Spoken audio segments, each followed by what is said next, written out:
Bonjour à tous et bienvenue dans ce nouvel épisode d'Inspiré. Aujourd'hui, j'ai le plaisir de recevoir Gladys Pinida. Salut Gladys. Bonjour Fabien, merci de me recevoir. Avec plaisir. Tu es coach, formatrice et conférencière, notamment sur le secteur de la culture du possible, ce qui m'a intéressé et qui m'a proposé de t'inviter ici. Avant de parler de toi, comment tu expliquerais ton métier de façon ludique à un enfant de 5 ans? Mon métier, alors disons que j'ai 3 casquettes.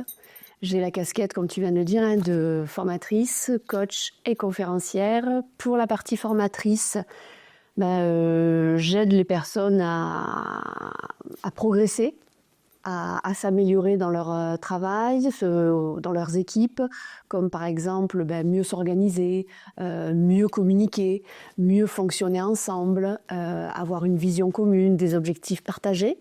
Ça, c'est pour la partie formation.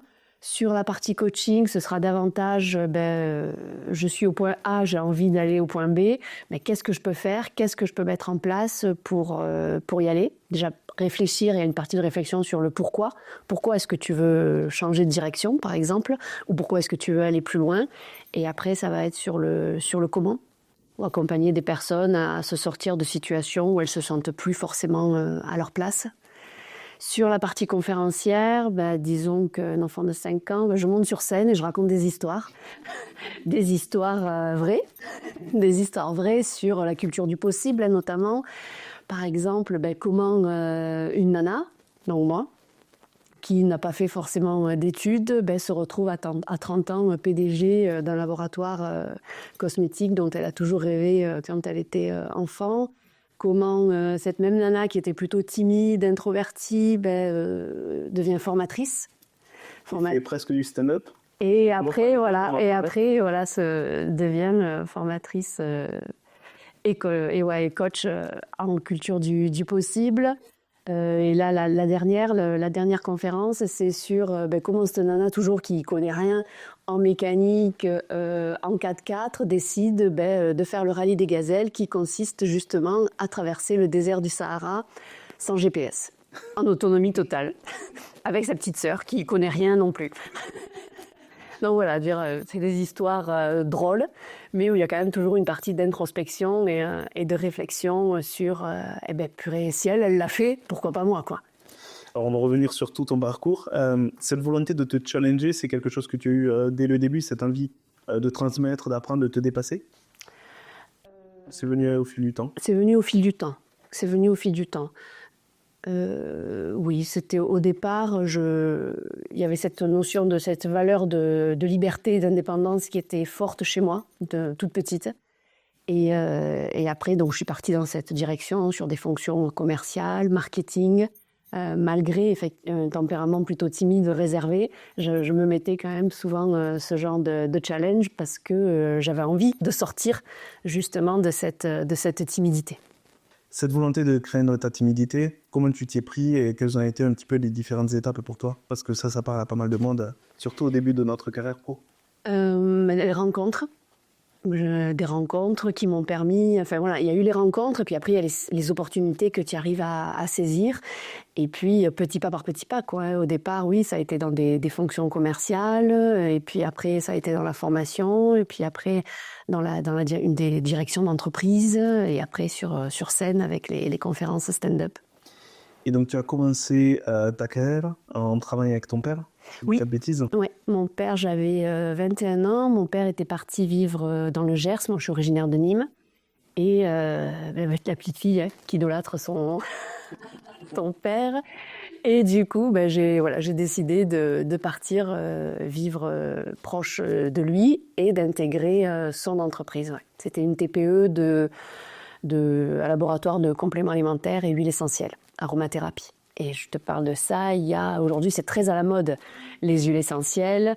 Moi c'était, maintenant il y a 26-27 ans.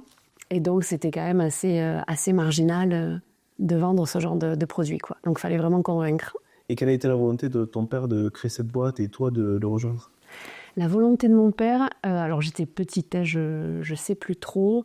Mon père aime beaucoup le changement. Mon père était fonctionnaire à la SNCF et je pense qu'il s'ennuyait beaucoup, vu le tempérament qu'il a. Et Et du coup, il a décidé de tout claquer et de monter ce petit laboratoire dans son garage. Oh. On en parlait justement, ça c'est audacieux. Tu es fonctionnaire à la SNCF et tu oses partir pour entreprendre. Oui, mais c'est lui, oui. Ça le définit bien. Ça le définit très très bien, ouais. Le changement, l'audace, ouais, c'est bien ça. Donc effectivement, ça a été une forme d'exemple, bien sûr, sur la culture du possible aussi, quoi. Ouais, bien sûr. Et j'imagine que Parce que dans la famille, ils étaient les garçons étaient cheminots de père en fils, quoi. Du coup, donc c'était. mais il a cassé. Il a cassé les codes, ouais. D'accord. Et quelles ont été les particularités justement de bosser avec ton père? Parce que pour avoir certains vécus autour, c'est pas toujours ça. Ouais. Alors, la valeur d'exemplarité, ça très très forte, hein, parce que même si c'était une petite entreprise, j'étais quand même la fille du patron. Donc il fallait que je sois exemplaire, quoi. Donc il fallait arriver avant tout le monde, partir après tout le monde et avoir des résultats meilleurs que le reste de l'équipe aussi, quoi. Donc ça aussi, ça m'a challengée parce qu'il me faisait confiance, il me donnait un poste quand même clé, hein, la partie commerciale. Et moi, quand on me fait confiance, que ce soit mon père ou une autre personne, c'est impossible de décevoir. Donc j'ai vraiment tout donné, j'ai beaucoup appris. Hein. Beaucoup appris. Ça a duré combien de temps? Ça a duré 8 ans. D'accord. Ouais, ça a duré 8 ans. Ensuite, il a vendu pour des raisons qui lui sont personnelles. Je suis restée, j'ai fait l'accompagnement du nouveau dirigeant, mais je voulais sa place, nouveau dirigeant.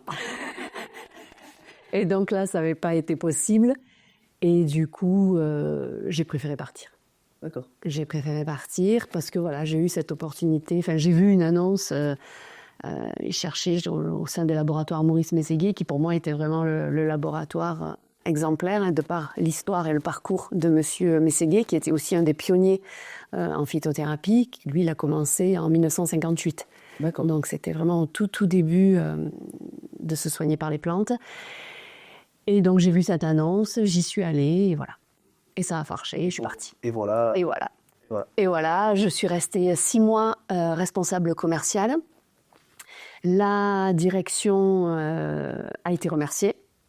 Changement de cap. L'actionnaire principal est venu, a dit voilà, moi, j'en peux plus des laboratoires Mességuier, je perds de l'argent depuis trop de temps sur cette entreprise, je vais vendre. En attendant, il me faut un manager de transition. Je cherche un volontaire. Bon, personne ne levait la main. Bon, moi j'avais 30 ans, pas grand-chose à perdre. Je me suis dit, ce serait dommage, il faut y aller, quoi, pourquoi pas. Donc j'ai levé la main, il m'a dit, ok, rendez-vous samedi matin à 7h dans mon bureau. Je t'expliquerai ce que tu devras faire, ce que j'attendrai de toi. Et ça s'est fait comme ça. Alors au début, c'était vraiment de transition, parce qu'il a eu donc pour objectif de vendre. Au bout de 3 mois, je pense qu'il a vu qu'il y avait des mouvements quand même au sein de l'entreprise, des résultats. Et donc j'ai été de nouveau convoquée au siège. Et là, il m'a donné le challenge. Je te donne 1 an, Gladys. Si au bout d'1 an, tu me mets la boîte à l'équilibre, je t'en donne la présidence. Et là, moi, une fois de plus, quelqu'un m'a fait confiance. Impossible de décevoir. Donc, j'ai retroussé mes manches et j'y suis allée. Et on a réussi à mettre la boîte à l'équilibre. On, c'est vraiment l'équipe et moi, quoi, parce que c'était une équipe d'une 30aine de personnes. Donc, moi, j'avais la niaque, l'envie de réussir, mais eux, ils avaient tout l'historique, toute l'expérience, dont moi, je manquais sévèrement, quoi. Donc, ça l'a fait. On a réussi, et même au bout de 4 ans, on est passé de 5 à 10 millions de chiffre d'affaires, en remboursant toutes nos dettes. Enfin, c'était une très, très belle aventure entrepreneuriale. Tu te retrouves à 30 ans, manager une 30aine de personnes, dont certains plus âgés et plus expérimentés que toi. Je regardais les fiches de poste. 1978, eux, ils rentraient dans la vie active. Moi, j'arrivais sur Terre. Donc, au début, il faut trouver sa place, quoi. Mais l'urgence, c'était pas forcément il fallait plaire, il fallait créer de la cohésion, il fallait fédérer, mais il fallait obtenir des résultats vite. C'est ça qui arrive à convaincre le mieux, quoi, hein. Donc, sur les 30, au début, non, j'avais pas les 30 avec moi, hein. Il y a toujours des alliés, des personnes qui doutent un peu, et puis des personnes qui sont contre. C'est normal, quel que soit le groupe, quelle que soit l'équipe, c'est toujours comme ça. Mais j'ai mis mon énergie, voilà.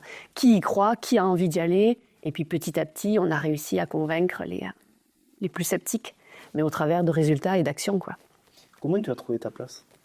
Comment j'ai trouvé ma place? je l'ai prise et j'ai essayé de faire les choses qui me semblaient justes pour l'entreprise. J'ai fait des erreurs. Humainement, en tant que jeune manager, c'est vrai que je pense que j'ai fait des erreurs, mais qui n'en fait pas.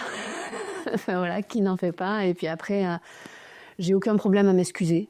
Si je vois que là, j'ai peut-être pas été juste ou pas là où on m'attend, ou pas suffisamment à l'écoute. Ouais, je manquais peut-être d'écoute. J'ai aucun problème à dire, bon ben là, j'ai merdé, excuse-moi. Si t'es OK, on peut en discuter, quoi. Voilà, c'était quoi déjà la question?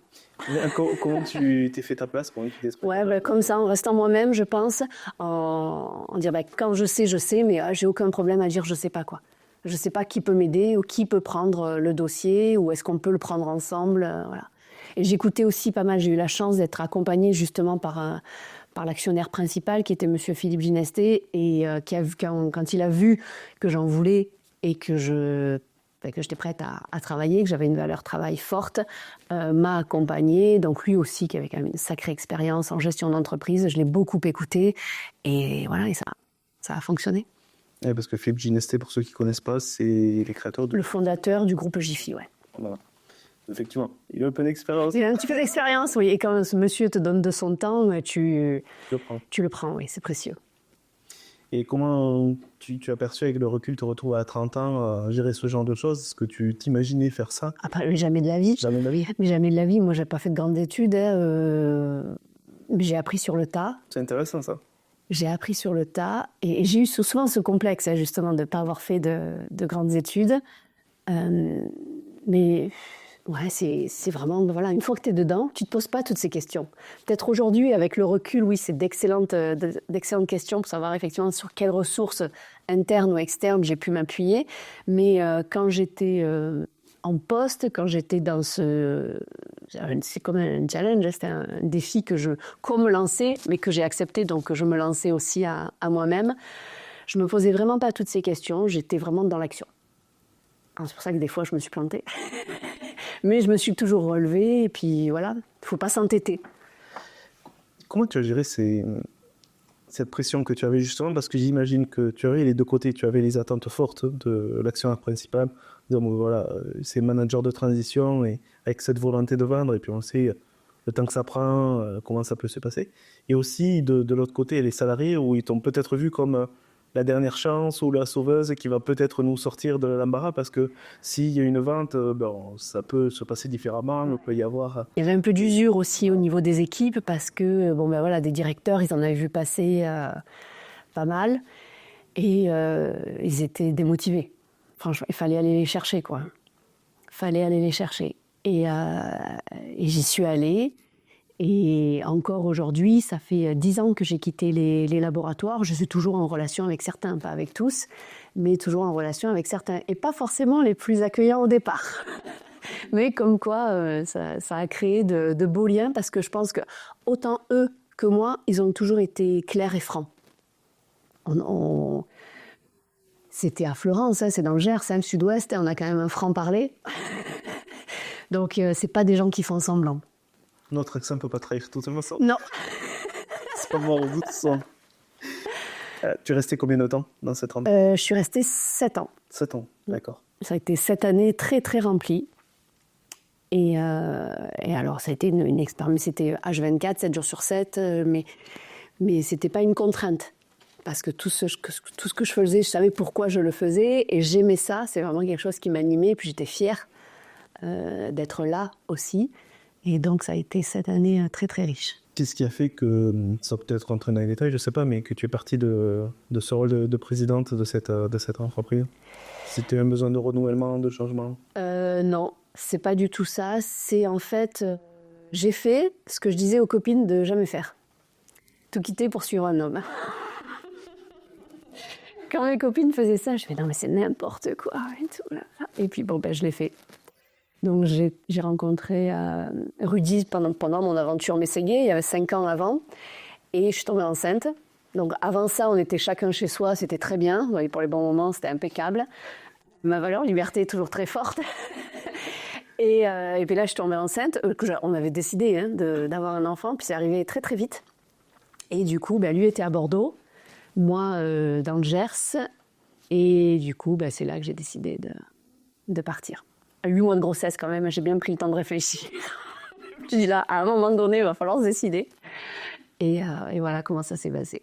Mais ça a été compliqué. Ouais, j'ai mis longtemps à faire le deuil de ce job. Par rapport à quoi? Par rapport à ce que j'avais quand même reconstruit avec mes équipes, avec Monsieur Ginesté, les relations humaines que j'avais créées aussi avec eux. Et je pense qu'il y avait aussi le prestige du poste. Voilà, tu ne retrouves pas du jour au lendemain, à 36 ans, un poste de présidente, directrice générale d'un laboratoire où tu adores les produits, tu adores le canal de distribution. Enfin, j'aimais tout. Et voilà. Qu'est-ce que tu as fait?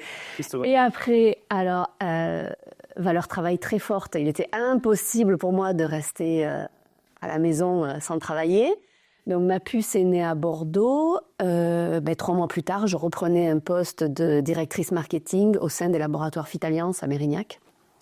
Belle entreprise, belle expérience également. Mais quand tu as dirigé une équipe, des volumes, tout ça, je me suis retrouvée toute seule dans un bureau avec 2 stagiaires absolument adorables, mais je m'ennuyais un peu. Et laisser ma gamine, elle faisait l'ouverture et la fermeture de la crèche, pour moi un poste où je n'arrivais pas à retrouver l'énergie, l'envie, la motivation par rapport à ce que c'était assez fade. C'était un super poste, mais tout de même assez fade par rapport à mon aventure d'avant. Je dis j'arrête quoi. J'arrête. Et là, j'arrête. J'ai été recontactée par un ancien fournisseur de chez Mességuier qui m'a dit, Gladys, on ouvre un nouveau canal de distribution, on souhaiterait développer une nouvelle gamme de produits. On aimerait que tu fasses partie de l'aventure, est-ce que ça te tente? Bien sûr que ça me tente, mais t'es à Lyon, moi je viens d'arriver à Bordeaux, ça va être compliqué quoi. Il me dit non mais t'enflamme pas, moi je veux pas de salarié, est-ce que tu pourrais monter ta structure et on te prendrait en tant que consultante senior? J'avais 37 ans. Déjà senior, bon. Et donc j'ai dit, écoute, je te rappelle et je te dis. J'ai réfléchi une soirée, je l'ai rappelé le lendemain matin. J'ai dit, allez, c'est OK, c'est parti. Et donc c'est comme ça que je me suis lancée à mon compte. Ça a été une fois de plus l'opportunité et quelqu'un qui m'a fait confiance. Voilà. Et là, tu as mis le premier pied à l'étrier et tu es passée de cette fonction de consultante à ce que l'on connaît aujourd'hui. Ouais. Quel a été le processus? Le processus, encore les opportunités, l'écoute de ce que les gens te disent. Tu sais, ils te renvoient quelque chose 1 fois, 2 fois, 3 fois. Si là, peut-être il va falloir que je creuse. Et donc, j'avais ce client sur Lyon, j'en avais d'autres sur Bordeaux, en Charente également, sur Angoulême. Et j'arrivais et les mecs, ils faisaient tiens, viens ma coach. 1 fois, 2 fois. Bon, alors moi, coach, pour moi, dans ma tête, c'était coach sportif. Et alors, le sport, non. C'est pas trop ma came. Et du coup, je me suis renseignée sur ce qu'était le métier de coach. Ça m'a parlé, ça m'a beaucoup parlé, mais j'ai bien compris aussi qu'il y avait des choses qui me manquaient, qu'il fallait, si je voulais continuer là-dedans, qu'il fallait que je me professionnalise. Et du coup, j'ai passé un master en coaching en parallèle de mon activité. Un master en coaching que j'ai eu.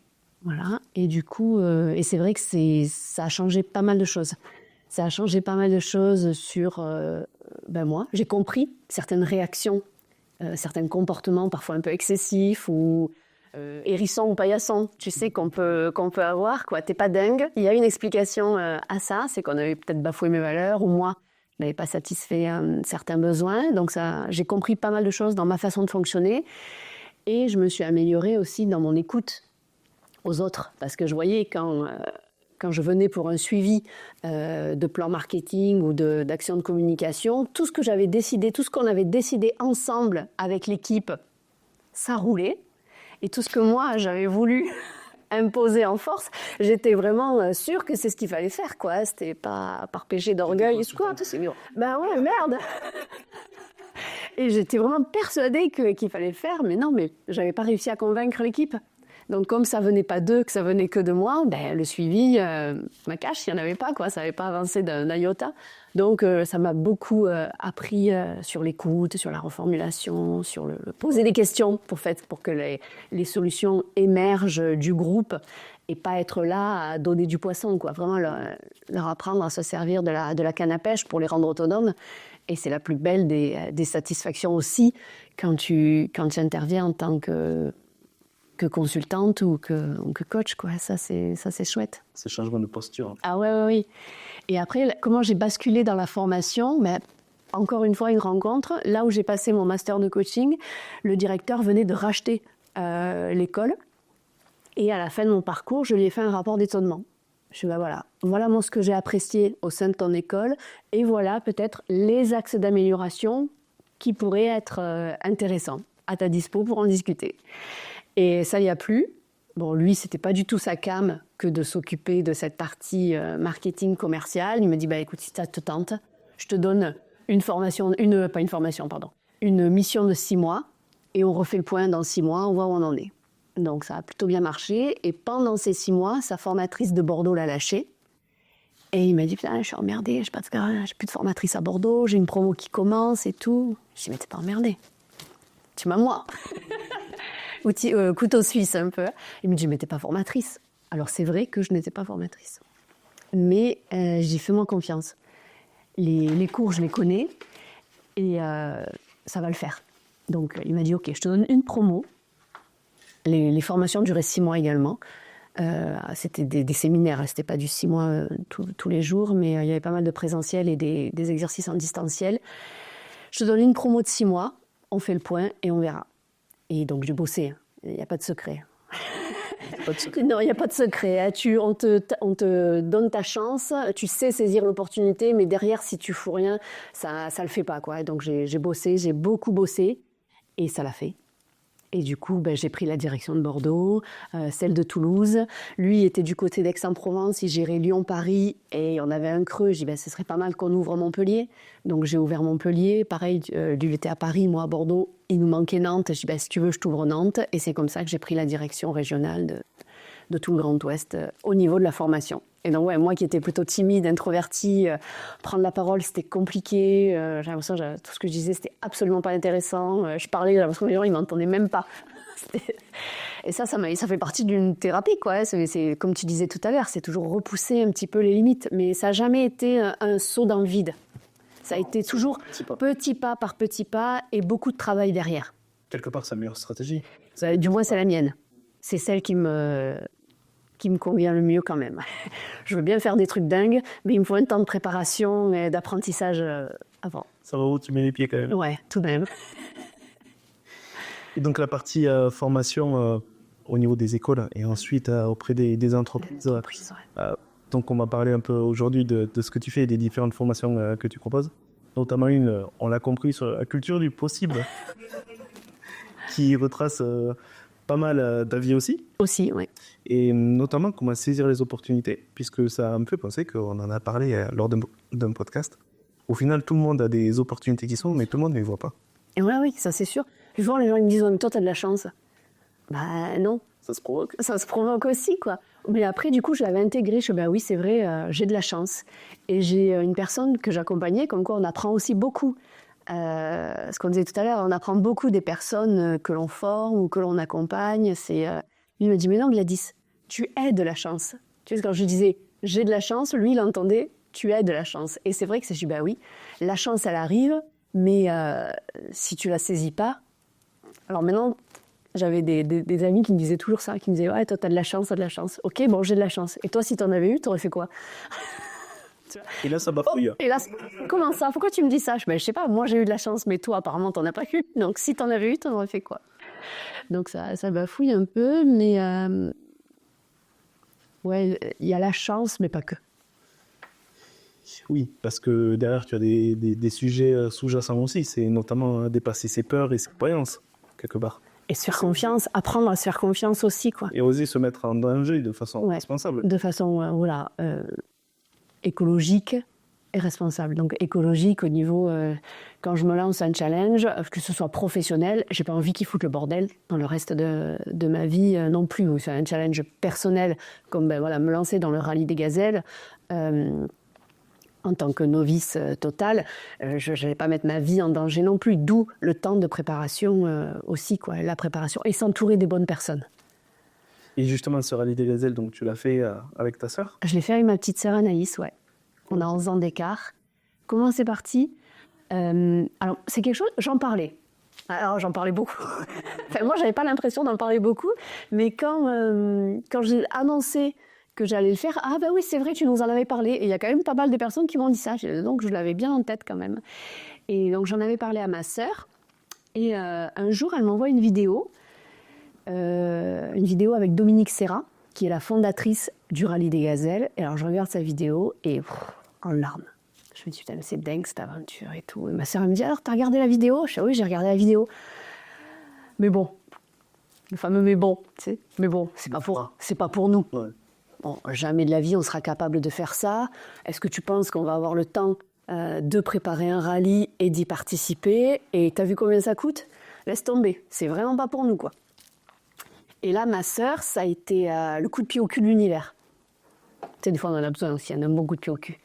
Qui m'a dit, non, mais t'as pas compris, c'est pas une question que je te pose. Ce rallye, on va le faire. Moi, je vais le faire.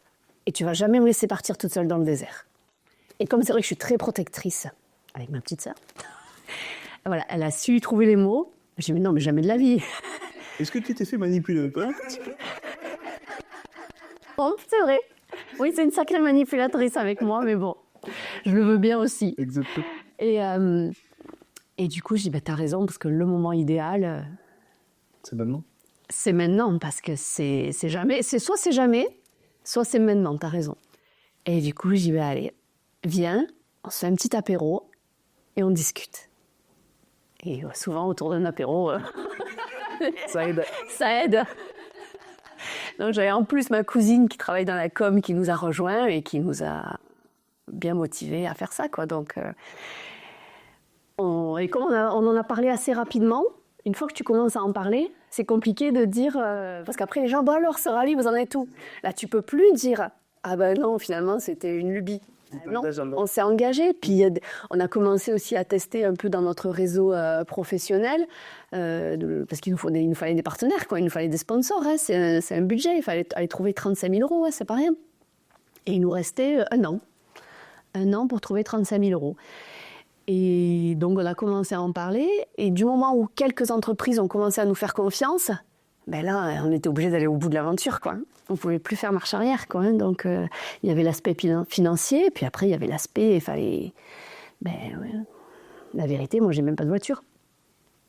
Tu vois, au quotidien, j'ai pas de voiture. Et là, mon rêve, c'était de prendre un 4x4 et d'aller traverser le désert. Je sais pas changer une roue, bien sûr que non. La mécanique, j'y connais rien. Le désensablage... Rien. C'est une course sans GPS. Tu connais un peu le rallye des gazelles? Un peu, mais on peut l'expliquer. En fait, c'est l'équivalent du Paris-Dakar pour vous, messieurs. D'accord? Bon, c'est un peu moins médiatisé, mais ça, c'est un autre sujet. Donc, tu dois traverser le désert, mais ça reste quand même une course avec une norme ISO. Je suis désolée, je ne sais plus laquelle, mais c'est zéro trace de notre passage. D'accord? Et l'idée, c'est pas une course de vitesse brute, c'est aussi de faire le moins de kilomètres possible. Donc on consomme très peu. C'est pas la vitesse, c'est pas la distance, c'est faire le moins de kilomètres possible, mais trouver un maximum de balises. Et tous les jours, on devait trouver entre 7 et 8 balises. Et une balise, tu vois, c'est un petit drapeau, à peu près comme ça, dans le désert, qui, suivant le sens du vent, ben, c'est mort, tu le vois plus, ça devient complètement invisible. Et il fallait trouver ça sans GPS, juste avec des points de longitude, de latitude, une petite boussole, là, j'aurais dû te les apporter, et une carte en noir et blanc des années 80, d'accord? Oui, parce qu'il faut être écolo, pas de couleur. Ben non. Et puis les dunes, un petit coup de vent, ça bouge, hein, donc c'était quand même sport. Et c'est ça dure 10 jours, c'est 10 jours de compétition, on a 2 nuits en autonomie où on dort toute seule dans le désert, hein, 2 citadines, tu vois un peu le bordel. La peur des scorpions, des serpents, de tout ça. Et en fait, une fois que tu es là-dedans, mais tu y penses plus. Au début, si on avait prévu les gants, s'il faut creuser un peu dans le sable, on mettra les gants. Mais tu vois, rien à foutre. Tu as du sable jusque-là, tu ressembles à rien, tu pues. Mais tu t'en fous. Ton seul objectif, c'est ça, c'est de trouver les balises, de trouver un maximum de balises. De prendre soin de ton 4x4, de prendre soin de ta coéquipière aussi. Je connais pas le profil de ta sœur, mais quand tu es chef d'entreprise, que tu as géré des gens et tout ça, on a quand même assez cet esprit de compétition malgré tout qui se Ouais, alors au début, c'est ça au début. Non, mais on n'y va pas pour le classement. Premier objectif, c'est déjà d'être sur la ligne de départ. Deuxième objectif, de le finir. Pas le classement, la ligne d'arrivée, ma sœur. Oui, bien sûr. Au bout d'une demi-journée, c'est mort. Hein. Ton objectif, c'est d'avancer et de faire un classement, quoi. Et quel a été le déclic de ta sœur pour justement pouvoir faire ce rallye? Je pense qu'elle était, je ne vais pas parler pour elle, hein, mais je pense qu'elle était à une période de sa vie où elle avait aussi envie de vivre quelque chose d'un peu hors norme. Elle avait besoin de s'aérer un peu l'esprit. Elle avait été longtemps salariée, elle venait de monter sa boîte de décoration d'intérieur. Et je pense qu'elle était arrivée à un stade où, mais qu'est-ce que je fais? Est-ce que je réintègre une équipe ou est-ce que je continue mon aventure en solo? Voilà, je pense que c'était, pour elle, je pense que c'est une bouffée d'air frais. De toute façon, on dit souvent, l'ADE, quand tu t'inscris au rallye des gazelles, il te dit, attention les filles, on vous prévient, hein, quand on revient du rallye, soit on change de mec, soit on change de métier.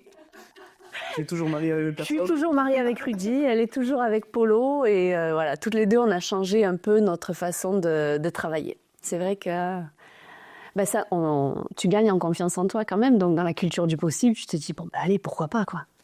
Pourquoi pas?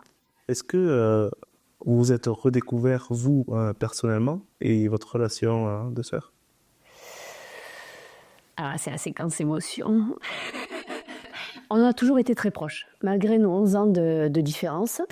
On a la même maman, on n'a pas le même papa, mais on a toujours été quand même très très proches.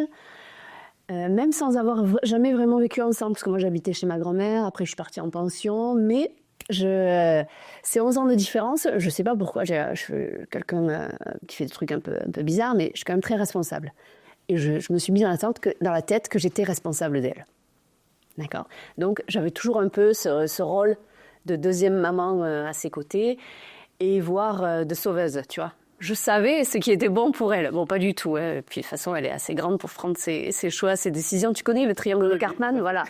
Donc j'étais bien, dans ma relation avec ma sœur, j'étais bien un coup sauveur, mais parfois bourreau et parfois victime aussi, parce qu'elle n'écoutait pas ce que je voulais qu'elle fasse. Tu vois, donc ça tournait bien en rond. Puis elle, ça lui allait bien aussi. Chacune y trouvait son avantage à ce mode de fonctionnement. Et on s'est dit, voilà, on veut le faire, on veut vivre cette aventure ensemble, ça c'était sûr. Je ne voyais pas qui d'autre qu'elle, et j'espère qu'on n'était pas qui d'autre que moi. Enfin, mais on avait quand même le plan B. Tu vois, on avait pas mal discuté, la communication c'est toujours la clé. Jusqu'où est-ce qu'on est prête à aller? L'important dans cette aventure c'est quoi? Bien sûr, c'est de franchir la ligne d'arrivée, mais à quel prix? Et certainement pas au prix de notre relation et de notre complicité. D'accord? Ça c'était vraiment le deal. Donc, on continue à se dire les choses, hein, un tempérament toujours tudiste, hein, donc on dit les choses, on réfléchit parfois après, mais bon, on n'a aucun problème à revenir l'une vers l'autre et à se dire, bon, là j'ai merdé, là j'ai été trop loin, ou j'étais pas à ma place, je m'excuse. Voilà. Ou à dire, là par contre, tu vois, je suis fatiguée, j'ai pas envie de parler, parce qu'on est quand même pendant 10 jours, et avec le trajet et tout, donc plutôt pendant 15 jours, plutôt une vingtaine de jours, H24 ensemble, quoi. 4x4, c'est petit. Hein. Ouais, tout à fait. C'est petit, un 4x4. Hein. Le soir, on dormait dans la même tente qu'Échoua. Hein. On était tout le temps collés, avec des émotions. Tu trouves une balise, tu es la plus heureuse du monde. Hein. Tu la trouves pas, ou tu es dans le sable jusque-là, tu n'en peux plus. Tu te dis, mais qu'est-ce qui m'a pris de vouloir faire cette aventure, quoi. Hein. Donc, on a posé un cadre sur jusqu'où est-ce qu'on était prête à aller, et le fait d'accepter aussi... On se dit les choses cash, on garde notre mode de communication franc, mais si on prend soin aussi l'une de l'autre. Et le plus précieux, il y a la ligne d'arrivée en objectif, bien sûr, mais jamais au détriment de notre relation et aussi de notre sécurité, tout de même. Parce qu'on a vu des nanas faire des tonneaux, enfin, ça calme aussi, quoi. Hein. Tonneau en 4x4 devant toi dans les dunes, Là, tu te dis, bon, celle-là, on va peut-être la contourner finalement. On va peut-être descendre du classement, mais bon, on va quand même la contourner. Hein. Ou des nanas se mettre des coups de casque, quoi, parce qu'au bout d'un moment, tu es à bout. Enfin, 10 jours de compétition, c'est chaud, quoi.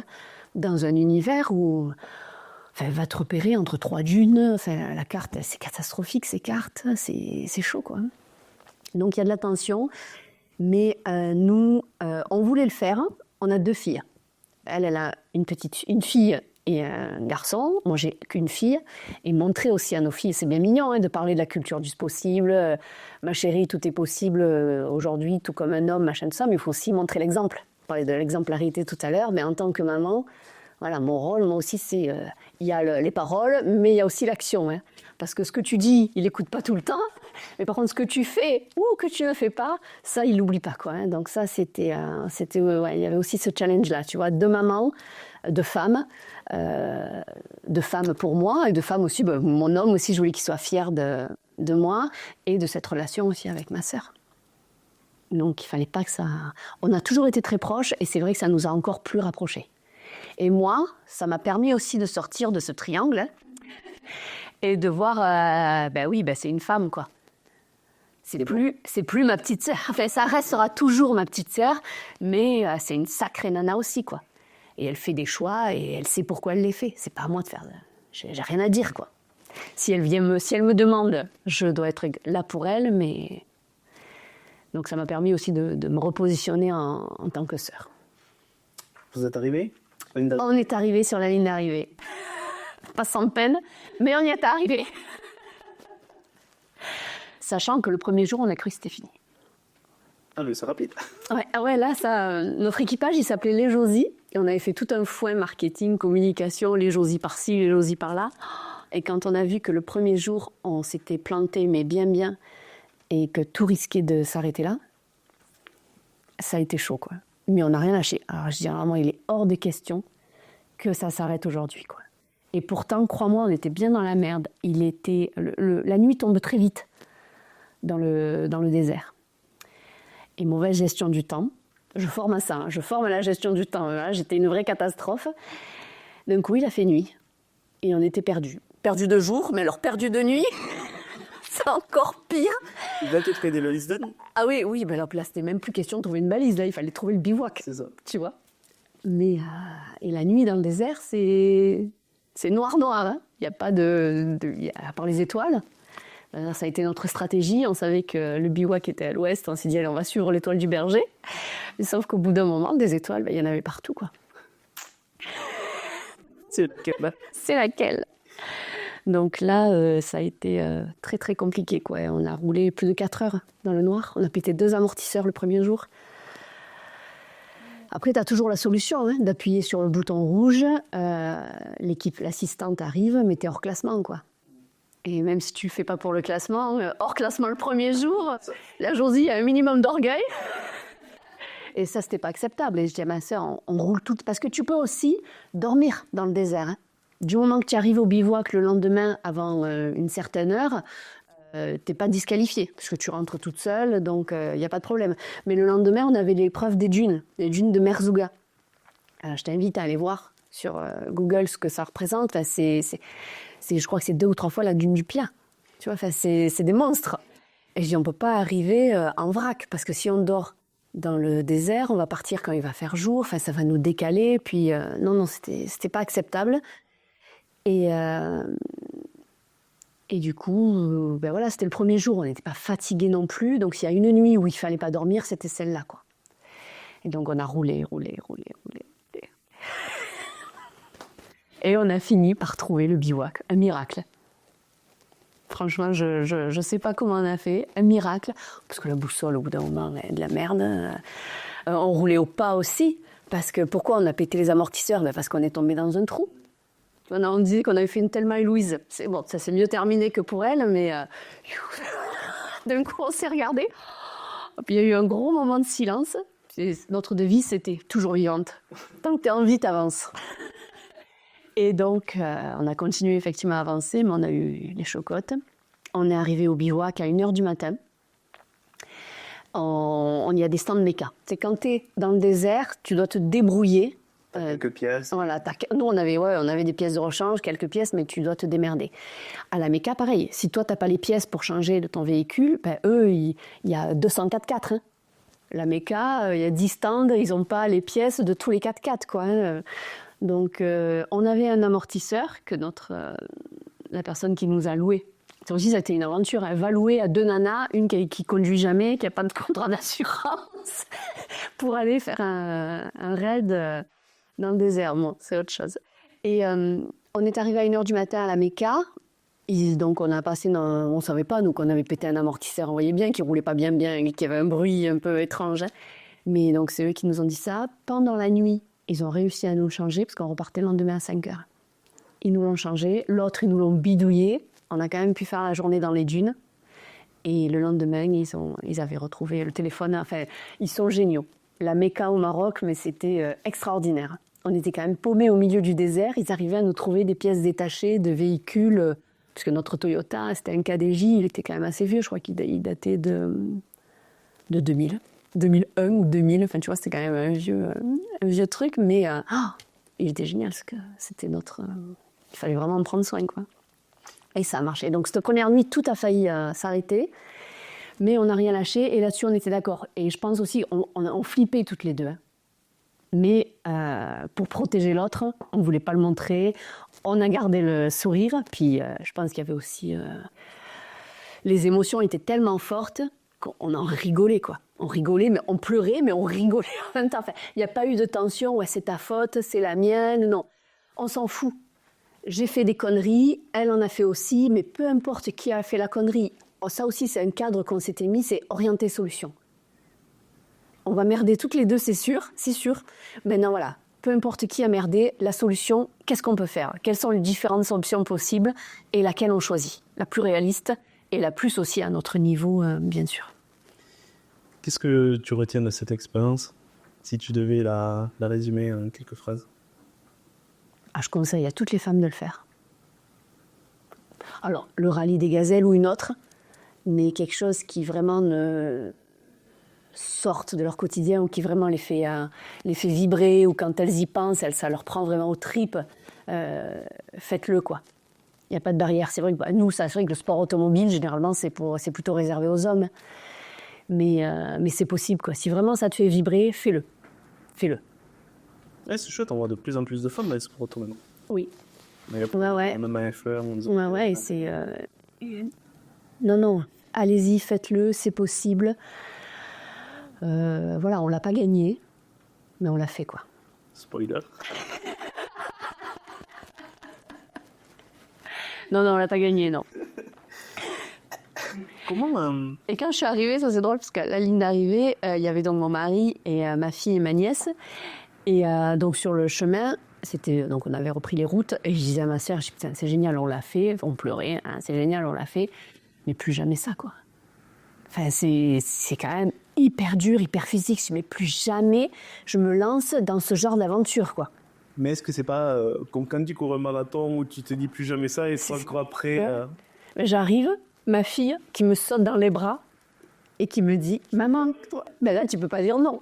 Et c'est vrai que le faire avec elle, ce serait formidable. Bon, elle a 10 ans, j'ai un peu le temps. Mais, et voilà, que moi je le fasse avec ma fille et ma sœur avec la sienne, mais ce serait magique, quoi. Ouais, ce serait génial. Comment, justement, tu as dû affronter certaines peurs, notamment au désert, et tu en avais sûrement d'autres. Comment tu as réussi à dépasser ces peurs et à les apprivoiser? Alors, l'action tue l'émotion. Tu vois? Oui, j'ai peur, mais est-ce qu'on a le choix? Enfin, une fois que tu es dans le désert, tu n'as pas le choix, à part avancer, tu n'as pas le choix. Tu vois? Parce qu'on ne va pas venir te chercher non plus. Tu vois? Tu peux appeler sur la balise de détresse, mais si tu as encore tes 2 jambes, tes 2 bras, tu y vois, ton véhicule fonctionne, eh ben, ok, tu as peur, ma chérie, mais là, tu as signé pour ça aussi, quoi. Hein, donc, avance. Et moi, c'est ça, quoi. C'est toujours l'action tue l'émotion. Et quand je suis en action, ben, je réfléchis moins. Et du coup, je laisse moins de place à mes peurs. Et parce que nos peurs, je ne peux pas parler pour les autres, mais moi, c'est souvent Spielberg. Hein. Elles sont souvent disproportionnées par rapport à la réalité. Et ça, tu le vois comment? Comment est-ce que tu peux le savoir? Ben, c'est quand tu agis, quand tu te mets en mouvement. Et tu vois, on l'a fait. Et tu te dis, bon ben voilà, c'est pas infaisable, c'est pas impossible. Si nous, vu notre niveau de départ, on a réussi à le faire, pourquoi? Ben parce qu'on s'est mis en action, parce qu'on a travaillé, parce qu'on a appris, parce qu'on s'est entouré des bonnes personnes aussi, parce qu'on a mis aussi de la distance avec celles qui nous disaient, mais vous êtes complètement barjots, mais vous êtes nuls, mais c'est hyper dangereux ce que vous allez faire. Et te renvoient leur peur à elles. Voilà. Ouais, leur peur à elles, ou parfois ça peut être aussi, c'est pas forcément mal intentionné, c'est peut-être parce qu'elles ont peur pour toi aussi, tu vois. Mais si vraiment tu veux avancer ou si vraiment tu veux réaliser ce rêve, ben, il faut être capable, pendant cette période, hop, de ne pas écouter ces voix-là.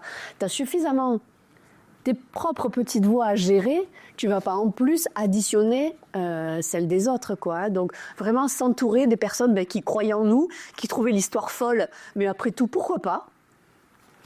Et ça nous a bien aidés. Et nos peurs, c'est aussi comme ça, voilà. Quand tu t'entoures des bonnes personnes qui sont positives, enthousiastes et qui croient en toi, et à qui tu sais que tu peux tout dire, même quand j'avais peur, ben, je pouvais leur dire. Et elles nous poussaient à continuer, parce qu'elles nous rappelaient aussi pourquoi on s'était lancé dans cette aventure. On savait, hein, que c'était pas la passion du 4x4, hein. Ni de la boussole, ni de pelleter dans le sable, par 40 degrés, avec un casque sur la tête. Tu vois, non, c'était pas ça. Et la nuit, dormir dans une tente, au bout de 10 jours, c'était compliqué, le con. Voilà, mais tu le sens même plus. Tu es dans l'action, dans le mouvement. Et il y a toujours la peur, parce qu'on n'est pas inconsciente non plus. Hein. Moi, les gens qui n'ont pas peur, ça me fait peur aussi. Mais la peur, elle est là. Mais de toute façon, tu es là, il faut avancer, quoi. Pas n'importe comment, il faut quand même réfléchir, mais il faut avancer. Donc moi, c'est vraiment l'action tue l'émotion.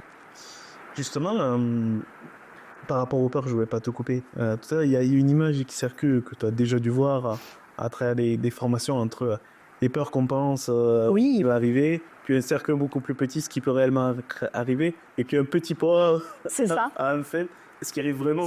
Et des fois, plus vicieux, le petit poids, il est en dehors du gros cercle que tu avais imaginé, tu vois. Donc, pas assez imaginé. Non, tu peux t'améliorer. Donc, oui, tu vois que c'est une petite merdouille. Bien sûr que la vie est dangereuse, mais rien faire, c'est triste. Ce qui est chouette, c'est que tu racontes cette histoire-là et tu t'attaches à cette histoire et à la culture des possibles à travers une sorte de conférence stand-up, ni pièce de théâtre, etc. Est-ce que tu peux m'expliquer? Ben, l'idée, c'était de partager, je voulais en faire quelque chose de cette aventure. Comme je te disais tout à l'heure, voilà, c'est envoyer vraiment le message, ben, si ça te parle, si ça te prend aux tripes, vas-y, commence, à ton rythme. Tu vois, on a des copines gazelles qui ont mis 2 ans, 3 ans à préparer leur rallye. On s'en fout, chacun son rythme. Mais si tu veux le faire, ben, fais ce premier petit pas, ose commencer, et c'est ça qui compte et qui fera aussi la différence. Par rapport à ceux qui n'osent pas, voilà. Et le stand-up, ben voilà, c'était ça, c'était vraiment pour encourager et inspirer là-dessus. Parce qu'on s'est créé aussi le personnage des Josies au travers de cette aventure, et l'idée c'est vraiment ça, quoi. Si Josie l'a fait, sans déconner, tu peux le faire, quoi. Parce que la Josie, c'est vraiment la nana hyper maladroite, quoi. C'est la nana hyper maladroite, mais elle s'en fout, elle cherche pas la perfection. La Josie, ce qu'elle veut, c'est s'émerveiller, c'est avancer, c'est apprendre, c'est découvrir, c'est rigoler d'elle. Déjà, pour commencer, il y a beaucoup d'autodérision aussi dans la conférence stand-up au travers du personnage de la Josie. C'est pratique aussi, hein. Ça m'a aidé aussi dans mon syndrome de l'imposteur, tu sais. C'est pas moi, c'est Josie. Donc... Oui, c'est te va aider ta sœur aussi. Ah ben oui, un coup c'est ma sœur, un coup c'est Josie, moi je suis tranquille, hein. Donc ça, c'était... Et au travers du stand-up, c'est vraiment ça, quoi. C'est oser commencer, s'entourer des bonnes personnes. Quand tu fais quelque chose, ben, savoir pourquoi tu le fais. Parce que quand c'est difficile, ben, c'est important, hein, d'avoir un pourquoi fort. Sinon, à la première, si ton pourquoi il est faible, ta motivation ne va pas être terrible, tes actions encore moins, et tu ne vas jamais le faire. Et c'est pas grave, parce que ce ne sera pas ton rêve à toi, tu vois. Mais si tu as un pourquoi fort, ben, donne-toi les moyens, quoi. Projette-toi, visualise. Et nous, c'est vrai qu'on se voyait, hein, au sein de notre 4x4, on se voyait dans les dunes. Bon, on se voyait d'une façon très... Idéalisée. Édulcorée, oui. par rapport à ce que c'était. On n'avait pas capté qu'elles s'enchaînaient autant, les dunes. Que derrière une dune, il y avait encore une dune, puis encore une dune, et que c'était ça pendant le petit show. Et donc maintenant, on visualise bien. Et non, et c'est ça, ouais. C'est vraiment, c'est possible si ça te parle vraiment et si ça te parle à toi. Si c'est ce que toi tu veux faire et c'est pas si ce que les autres veulent que tu fasses. Ça, c'est super important. Le pourquoi tu le fais. Moi, le pourquoi, voilà, j'ai parlé tout à l'heure à la notion d'exemplarité par rapport à ma fille. Et puis, ouais, ce coup de pied au cul que m'a donné ma sœur en me challengeant un peu, quoi. Si c'est pas maintenant, t'attends quoi, quoi. J'avais quel âge ? J'avais 45 ans. Si tu fais pas 45 ans, tu vas le faire quand ? Ah, putain, ça pique, hein. Mais c'est vrai. C'est vrai. Qu'est-ce qui t'en empêche ? Et c'est souvent des questions en plus que je pose à mes coachés, où des fois je leur dis, et quand je leur dis, j'ai toujours ma petite voix à l'intérieur, hein, qui me dit, putain, toi, si on te posait cette question-là, t'aimerais qu'on te la pose ? Non, j'aimerais pas qu'on me la pose. Mais bon, eux, ils me payent pour ça, donc... T'es obligé, hein, c'est ce qu'ils attendent aussi de toi. T'es pas là pour rester en surface. T'es vraiment là pour aller en profondeur. Et nos amis et ma sœur Anaïs, voilà, on a cette facilité aussi d'aller creuser en profondeur l'une et l'autre, quoi. Et c'est challengeant. C'est challengeant. Des fois, c'est pas toujours confortable, mais on sème des graines et ça fait réfléchir. Et là, après, tout de suite, je l'ai rappelé. Je me dis, ok, t'as raison, on va le faire, Srali. On va le faire. Tu parlais de la visualisation tout à l'heure, Oui. j'ai pas voulu te couper. C'est un exercice que vous avez pratiqué et est-ce que ça vous a aidé ? Alors, ouais, moi j'en ai besoin. Même avant de, tu vois, tu parlais des stand-up tout à l'heure, avant je me visualise sur la scène, quoi. Et ça se passe bien, ça se passe toujours très bien. Oui, parce que ton cerveau Et est du déjà coup, vécu la ouais, chose. et du coup, voilà, je sais pas, c'est magique. C'est magique. Donc il n'y a pas que la visualisation, hein, toujours pareil, hein, derrière il y a l'action. Bien sûr. Parce que si tu visualises le cul sur ton canapé et que tu restes là pendant une semaine, mais il ne va pas se passer grand-chose. Mais voilà, ça fait partie des outils voilà, pour te programmer. Tu vois, tu le vois, c'est pas l'inconnu. Le désert, effectivement, oui, c'était l'inconnu. Hein, la vision, elle était pas tout à fait réelle. Mais on y était, quoi. On y était quand même. Ce que je trouve intéressant dans la visualisation, c'est le côté anticipation. Puisque Oui. quand tu visualises, tu te projettes et tu fais tous les scénarios, comme quand tu prends la parole en public, ça t'est arrivé, ça m'est arrivé, tu fais tous les scénarios et tu dis, si là ça arrive pas, qu'est-ce que je dis, qu'est-ce qu'on me fait, où est-ce que je vais me positionner, comment ça va se passer, qu'est-ce que je vais ressentir à ce moment-là. Et c'est vrai que tu chantes ton cerveau, en fait, parce qu'il quelque part, inconsciemment, il a déjà vécu la situation, donc ça te permet d'avoir beaucoup moins de stress et d'avoir une adaptabilité incroyable. Ah oui, tu es beaucoup plus serein. Et donc, tu envisages plein de scénarios. Donc, effectivement, c'est comme dans les peurs, tout ne se passe pas, mais toi, ça te sécurise tout de même. Et l'idée, c'est ça, c'est vraiment tout ce que tu peux anticiper, anticipe-le. Parce qu'il y aura toujours des imprévus. Tu vois, je crois que je ne sais plus quelle loi c'est dans la gestion du temps, mais voilà, tout ce qui peut mal se passer va mal se passer. Donc déjà, Donc toi, tout ce que tu peux anticiper, tout ce que tu peux préparer, prépare-le, anticipe-le. Et pour ça, il n'y a qu'une seule façon, hein. Tu te poses et tu visualises. Et quand tu sais où tu vas, c'est quand même plus facile. Parce que si tu ne sais pas où tu veux aller, souvent tu vas nulle part. On a besoin de donner cette information-là au cerveau. Après, bien sûr, tu peux donner un cap et puis il peut y avoir des changements d'itinéraire, de chemin. Ok, mais quand même, tu sais toujours globalement le but, l'objectif que tu cherches à atteindre. Et ça, je trouve que c'est primordial, quoi. Dans tes conférences et tes interventions, tu parles aussi d'audace. Oui. Quelle définition tu donnerais à l'audace ? L'audace, Quelle est ta définition, pardon ? Oui. Audace, ose. C'est nous, notre mentor, c'est Jean-Claude Duss, quoi. Vas-y, fonce. Sur un malentendu, ça peut marcher. Oublie que t'as aucune chance, fonce. Sur un malentendu, ça peut marcher. Ben oui. Et c'est vraiment ça, quoi. L'audace, on veut pas que ce soit parfait. On veut le vivre. Tu vois, dans l'audace, il y a vraiment la notion de je veux le vivre. T'es pas prêt, mais c'est pas grave. Tu l'as jamais fait, mais c'est pas grave. Tu sais pas, mais c'est pas grave. De toute façon, c'est même normal. Il y a toujours plus de choses que tu sais pas que de choses que tu sais. Et heureusement. Le chemin fait partie de l'apprentissage. Mais bien sûr. Et c'est là qu'on s'éclate, parce que franchir la ligne d'arrivée, c'était extraordinaire. Mais tout le parcours, et du tout début, hein, la recherche des sponsors, monter l'association, les formations, les rencontres, rien que ça, on y était déjà. Le rallye, je te dis qu'il dure 10 jours, mais nous, il a vécu une année complète, quoi. Une année complète. Et à côté, la vraie vie, elle continue aussi, hein. Comme quoi aussi, quand tu es motivé, quand tu sais pourquoi tu fais les choses, quand tu as une vision, le temps, l'organisation, tu la trouves. Tu trouves les ressources. Tu trouves toujours les ressources, le moyen. Quel est ton plus grand rêve Après celui-là, Ouais, si tu pouvais imaginer au cours où tu savais que tu allais réussir.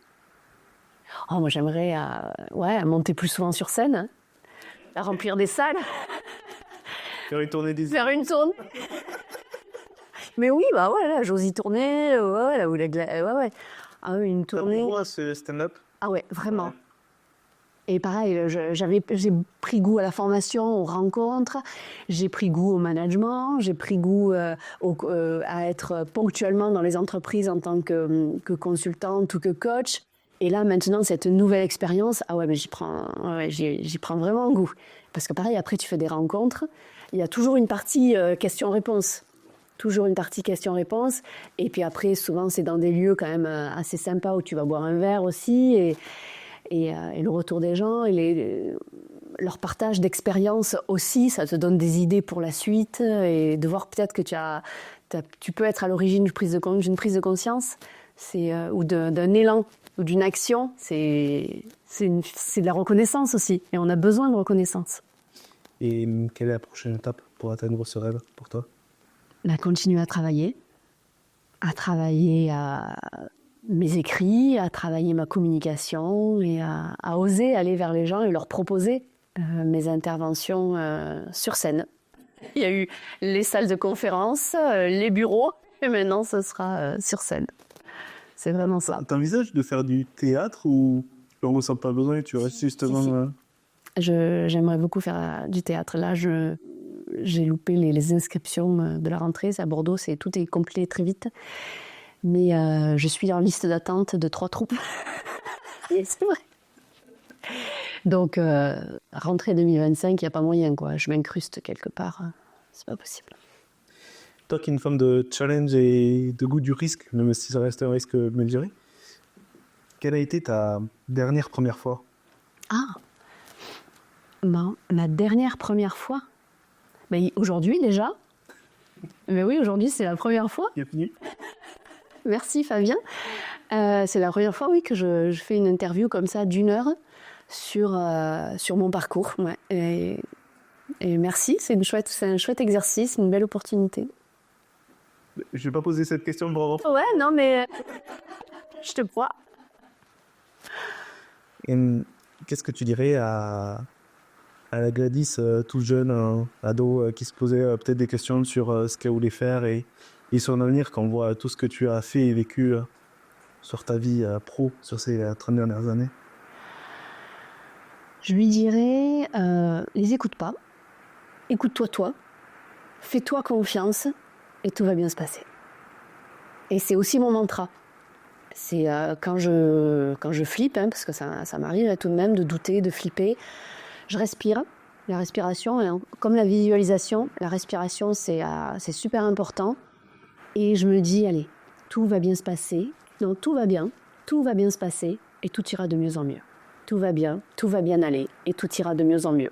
Alors je sais pas pourquoi, je me le dis 3 fois et effectivement ça va mieux. Et hop, Faut tout faire par 3, il paraît. tu vois, et hop, j'y vais. J'ai des ouais, tu vois, j'aime bien aussi me laver les mains à l'eau froide. Tu vois, ou respirer. Comme j'ai beaucoup travaillé dans les huiles essentielles, j'ai toujours mon petit flacon de menthe poivrée avec moi. Ah oui, exactement. Et ça m'oxygène. Tu vois, ça. Voilà, j'ai des ressources comme ça. Et je lui dirais ça, t'inquiète, ça va bien se passer. Fais-toi confiance. Les écoute pas. J'ai suivi une conférence sur l'aromathérapie notamment et que certaines odeurs te faisaient penser à certaines situations, te déclenchaient certaines émotions. Oui. Et c'est hyper intéressant. Ah ouais. Donc c'est peut-être ça aussi la menthe poivrée. La menthe poivrée, c'est l'ouverture, enfin pour moi, hein. Après chacun sa signification, mais pour moi c'est vraiment l'ouverture et ça oxygène le cerveau, c'est la fraîcheur. Puis elle est bon pour tout. Enfin, je suis assez migraineuse, donc j'en mets régulièrement là. Je suis assez gourmande, donc quand j'ai un peu trop mangé, c'est bon pour la digestion aussi. Enfin, voilà, et ça donne du tonus, quoi. Quelques gouttes sur les poignets aussi, c'est énergisant, revitalisant. Moi, je la trouve très puissante. Je suis d'accord, je l'ai au bureau. T'en as aussi, bon, ben, parfait. Le gang, la team menthe poivrée. Quelle est la personne, alors c'est toujours difficile de choisir un nom, mais la personne la plus inspirante que tu as rencontrée dans ton parcours? Ah, bah, je crois que c'est Monsieur Ginester. Vraiment. C'est quelqu'un qui a la réputation, et c'est pas qu'une réputation d'être hyper exigeant. Oui, c'est quelqu'un de très droit. Mais l'exigence qu'il a envers les autres, moi, ce qui me plaît, c'est les gens qui sont capables de l'avoir envers eux-mêmes Quand même. aussi. Voilà. Et lui, waouh, oui. J'ai beaucoup appris. J'ai beaucoup pleuré aussi parce que c'était beaucoup de pression.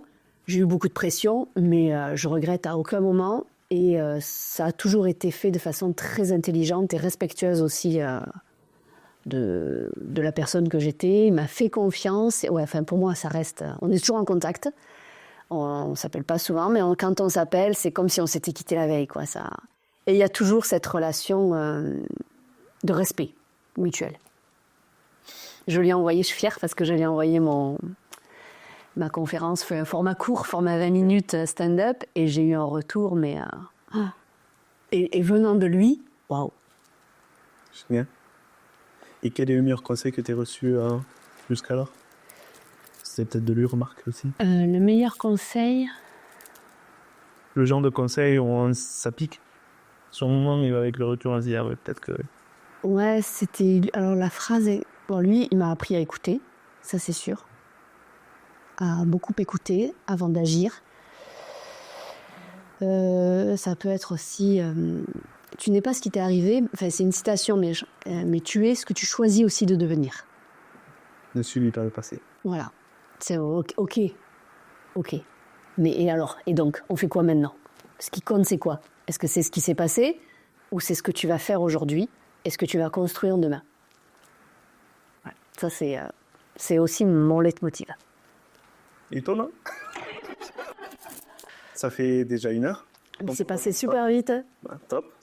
Merci en tout cas. Généralement, c'est bon. J'ai oublié, t'as raison, j'ai oublié les caméras. Oui. Oui, car le podcast est en version audio, mais également en version vidéo sur YouTube et des formats courts sur les réseaux. Gladys, on se donne rendez-vous en 2026-2027 pour la tournée des Zéniths. Ah ben, t'inquiète, tu seras invité, vous serez invité. En tous les cas, merci à toi. On mettra l'ensemble des réseaux pour pouvoir te suivre sur ton aventure et ton parcours. Merci à vous d'avoir écouté cet épisode que vous pouvez retrouver donc sur les différentes plateformes Apple, Deezer, Spotify. Donc vous avez l'habitude de nous retrouver également sur YouTube ou sur Instagram. Passez une très bonne journée et à bientôt. Salut!